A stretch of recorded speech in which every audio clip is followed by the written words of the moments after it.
Vice Chairman Senate to approve the unnecessary administrative and financial regulations in relation to the scope and efficient functioning of the Commission.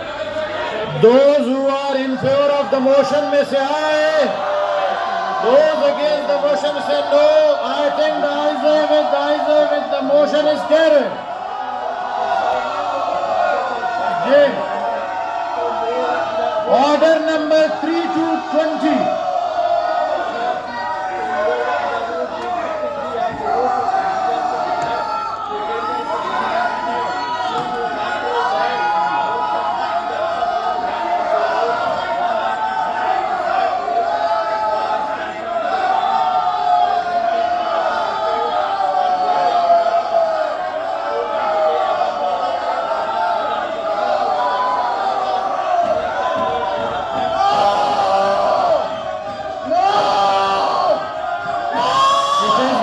Under Rule 263 of the Rule of Procedure and Conduct of Business in the Senate 2012 that the motions under Sub-Rule 1 of the Rule 194 of the Rule set rules for extension in time for presentation of reports on various matters on today's agenda from Order 3 to Order 20 be carried with effect